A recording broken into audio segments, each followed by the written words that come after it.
So who am I speaking with? Bill Boorman.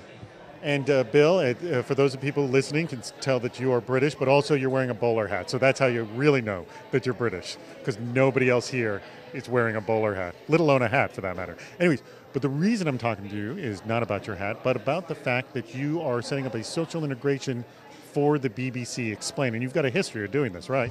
Yeah, I've been working over the last 18 months with corporate businesses on integration of social into their recruiting strategy, and it's integration rather than implementation. So it's bringing social into what they already do. There's 4 key elements to that.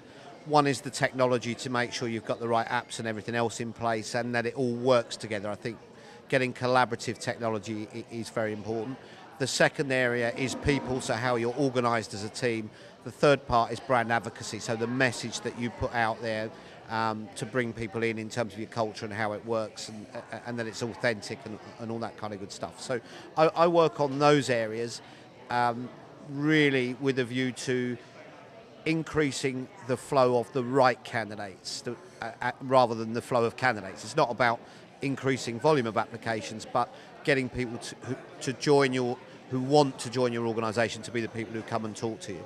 I think the big thing about social recruiting is the difference with social is you're moving from an apply to transactional model into a talk to relationship model, and we try and do all the stuff around that.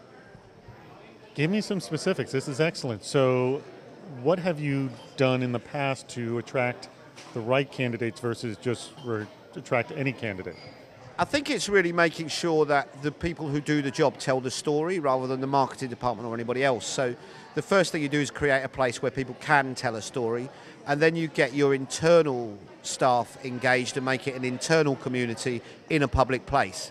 So that could be anything from what you're doing on Facebook, on Twitter, through blogging, through creating blog platforms, through video. It's about creating a culture. And in a very corporate organisation, BBC is a good example, Oracle's another, Hard Rock's another.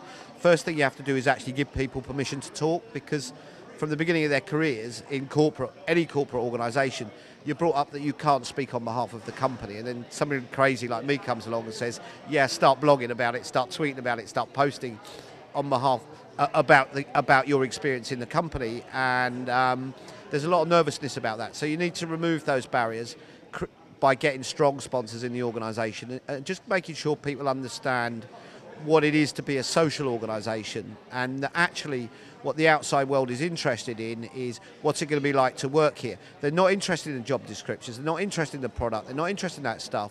They're interested in who the people are, getting a feel for whether they like them, what the social element of work is like, and just what it would be like to be a part of that. It's where you're going to spend most of your life, and do I actually want to be in it or not?